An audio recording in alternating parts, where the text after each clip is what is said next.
níbikíbi tó o bá ti ń tẹ́tí sí rédíò àfínjú aago 6 ìrọ̀lẹ́ ti lù.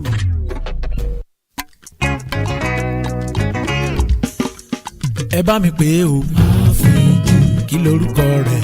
àfínjú. rédíò àfínjú. gbogbo èèyàn ló ń gbọ́ àfínjú. gbogbo èèyàn ló ń gbọ́ àfínjú.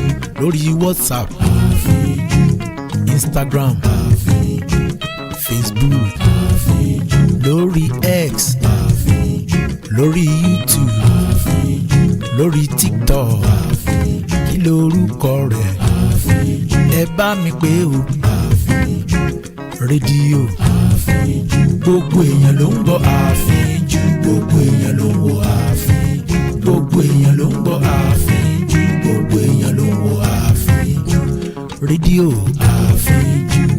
rédíò àfínjú. rédíò àfínjú.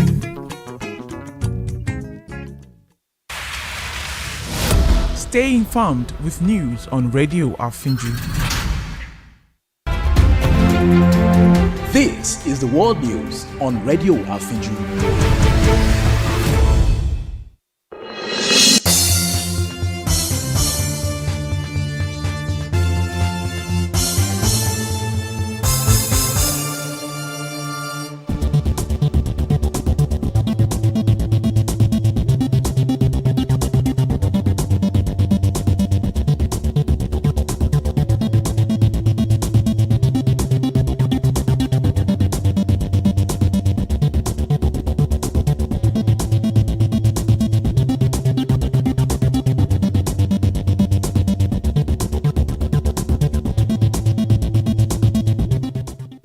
First, a look at the highlights. Federal government reaffirms commitment to food security orders. EFCC arrests suspected internet fraudsters at hotel in Obasanjo Library. Over 600 pilgrims hospitalized due to chlorine gas leak in Iraq.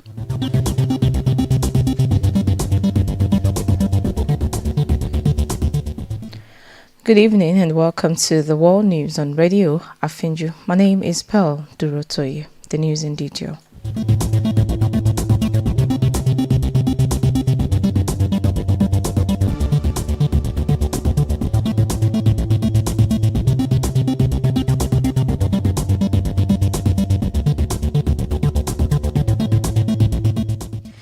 The federal government has reiterated its commitment to achieving food security, diversifying the economy, and empowering youth and women through the agricultural value chain. The Minister of Agriculture and Food Security, Abubakar Kyari, speaking during a weekend working visit to the 1,300-hectare Jangwa rice farm in Ayakeke, Awe local government area of Nasarawa State, said the administration of President Bola Tinubu remains focused on transforming Nigeria's agricultural sector to meet the nation's growing food demand. Kyari noted that the government's agricultural policies aim to close the country's food supply gap, strengthen sustainable food systems, and foster inclusive agricultural development, which would require increased investments in food production from state governments and private sector partners. Kyari stressed that the initiative would boost rice production, reduce rice imports, and serve as a catalyst for the rice value chain across the country.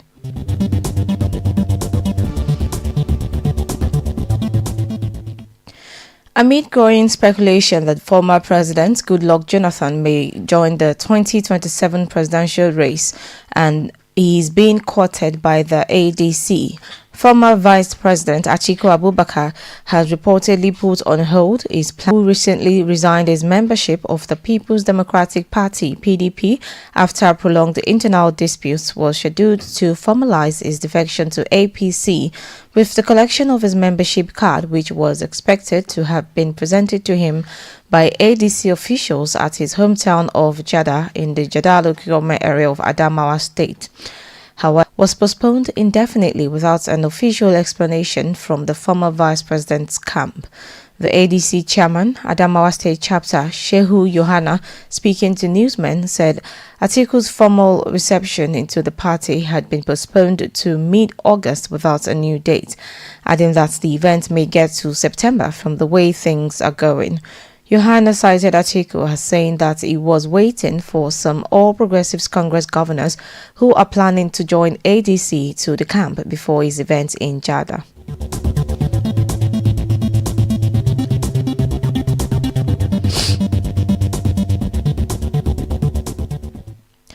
The plans by the Rivers State's electoral body to proceed with local government elections on August 30th has been criticized by the state chapter of the All Progressives Congress, warning that the exercise risks excluding voters and breaching a Supreme Court ruling.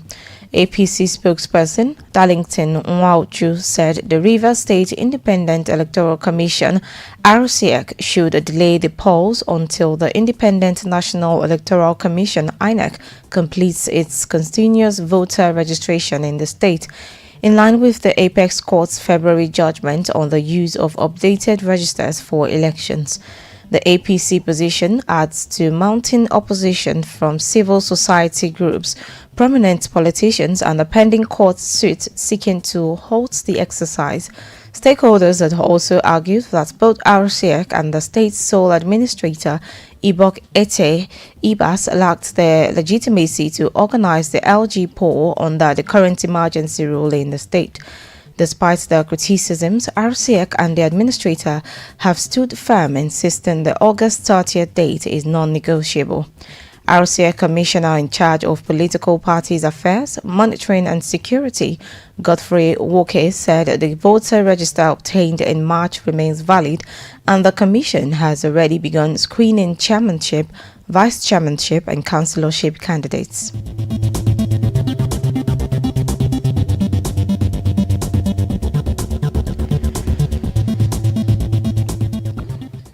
The National Youth Service Corps has clarified the issue of withheld certificate of national service of Rita Ugwamaye, citing a failure to attend the April 2025 biometrics clearance. The NYSC Acting Director of Information and Public Relations, Caroline Embo, in a statement signed earlier in Abuja, said Rita is among 131 corps members whose certificates were withheld for disciplinary reasons in line with the NYSC bylaws, not because of our criticisms of the current administration. The NYSC also disclosed that her service has been extended by 2 months. Rita had earlier posted a video on social media lamenting economic hardship and urging the federal government to find solutions, a move some interpreted as a breach of the NYSC rule, barring corps members from publicly speaking against the government. However, the scheme clarified that the sanction was solely tied to a missed clearance.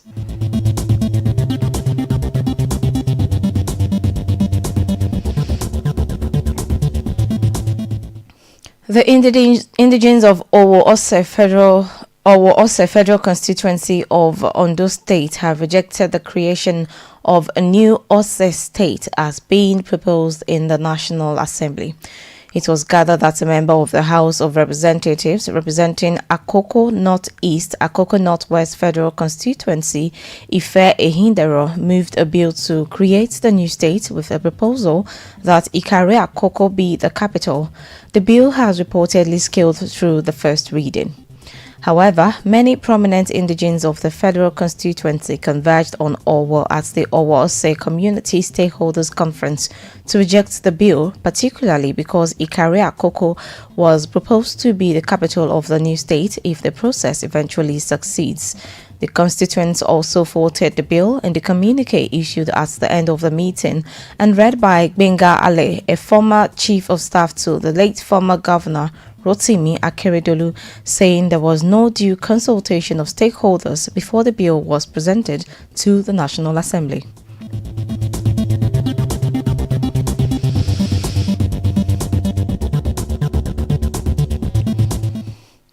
The Economic and Financial Crimes Commission, EFCC, has arrested 93 suspected internet fraudsters in a raid on a hotel within the premises of the Olusegun Obasanjo Presidential Library, OOPL, in Ogun State Capital. Confirming the arrest in a statement on its official X account, the agency said the raid was carried out by operatives of the Lagos Zonal Directorate 2, following credible intelligence about their suspected involvement in internet crimes. It was gathered that the EFCC operatives in the raid in the early hours arrested the suspects during a wet and rave splash extravaganza party held at the OOPL Round the Fun spot in Abeokuta, with more than 20 vehicles and mobile devices recovered from them. The statement added that the suspects will be charged to court as soon as investigations are concluded. The managing director of OOPL Ventures, Vitalis Ortese, also confirmed the incident but did not provide details.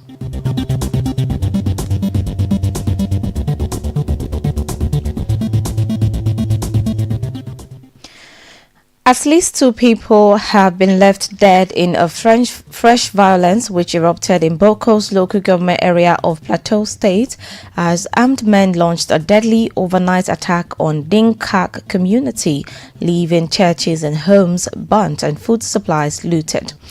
The assault, which reportedly began around midnight and lasted until about 4:30 a.m. vigilantes.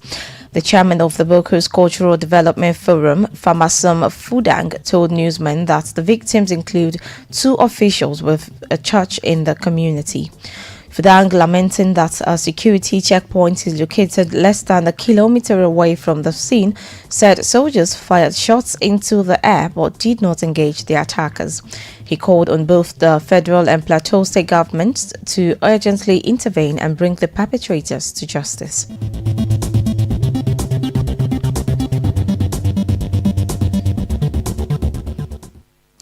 On the foreign scene, days after Thailand and Cambodia agreed to a detailed ceasefire halting last month's deadly 5-day conflict, the army disclosed in a statement saying 1 soldier lost a foot and 2 were injured after one of them stepped on a landmine while patrolling an area between Thailand's Sisaket and Cambodia's Preah Vihear provinces, adding that the soldiers were being treated at a hospital.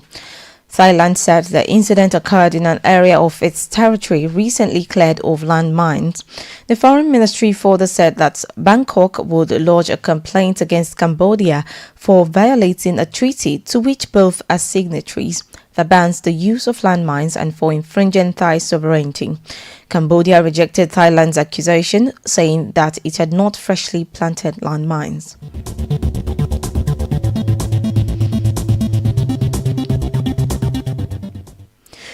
In the United Kingdom, hundreds of protesters have been arrested by police in London for supporting Palestine Action. The government banned the Palestine Action under anti-terror laws after the group took responsibility for a break-in at an Air Force base in southern England, which it called a response to Britain's indirect military support for Israel amid the war in Gaza. It's completely outrageous, obviously. It's a peaceful direct action group that's trying to shut down the things that support the Israeli weapons industry in the UK. It doesn't threaten anybody's personal safety or security. All they've done is smash up weapons factories. For that to be treated like terrorism is outrageous, frankly. Shame on you! Shame on you! Shame on you! The police arrested at least 466 people, thought to be one of the highest numbers ever at a single protest in London. The United Nations and NGOs have criticized the ban as legal overreach and a threat to free speech.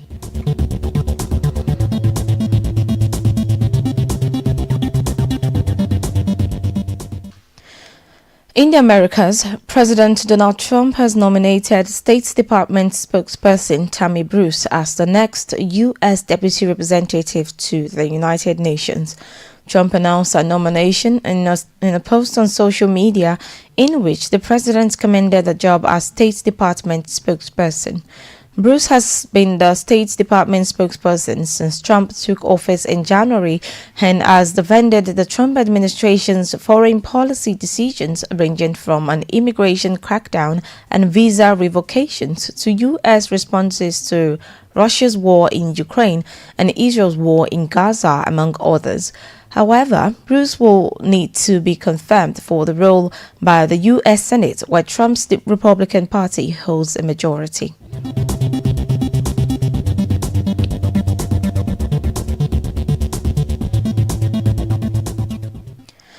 In the Middle East, more than 600 pilgrims in Iraq were briefly hospitalized with respiratory problems after they inhaled chlorine. The incident took place overnight on the route between the two Shiite holy cities of Najaf and Karbala, located in the center and south of Iraq. In a brief statement, Iraq's health ministry said 621 cases of asphyxia was recorded following a chlorine gas leak in Karbala at a water treatment station. Much of Iraq's infrastructure is in bad shape due to decades of conflict and corruption, with adherence to safety standards often laid back. According to authorities, a massive fire at a shopping mall in the eastern city of Kurt in July killed more than 60 people, many of whom suffocated in the toilets.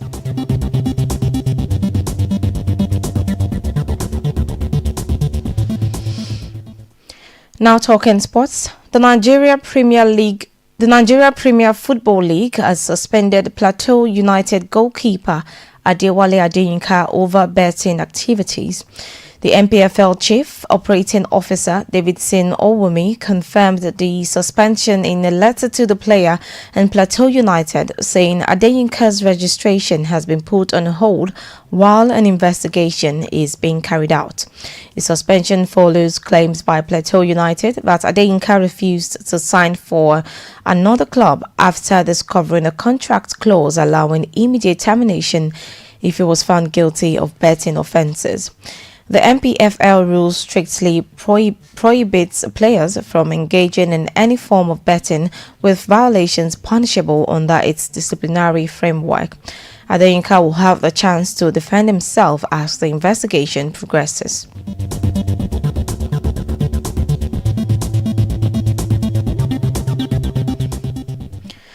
Still talking sports, AC Milan are in talks with Manchester United over the signing of striker Rasmus Højlund. It was gathered that Milan wants to complete a loan deal with an option to buy, but United's preference is to do a permanent deal or at least have a permanent element attached to any loan. They would consider offers of around £40 million for the 22-year-old Denmark international, who joined Manchester United from Atalanta for £72 million in August 2023.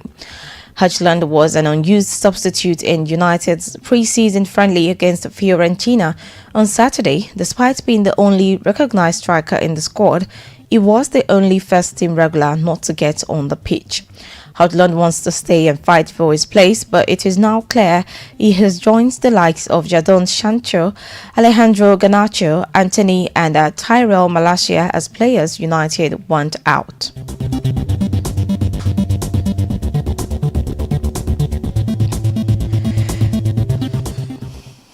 Before we go, here again are the highlights.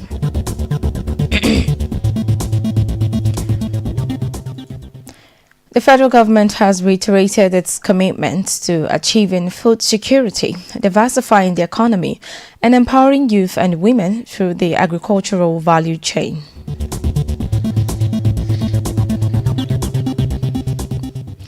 The Economic and Financial Crimes Commission, EFCC, has arrested 93 suspected internet fraudsters in a raid on a hotel within the premises of the Olusegun Obasanjo Presidential Library in Ogun State capital.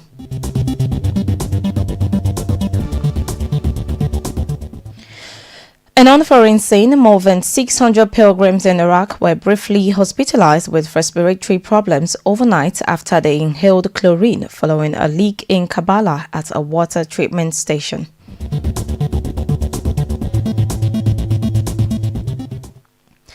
That was the world news on Radio Afinju. To view our channel, please follow Radio Afinju on Facebook X and YouTube.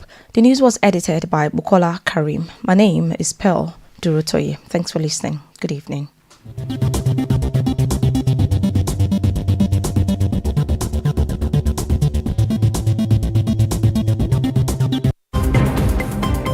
That was the world news on Radio Afinju.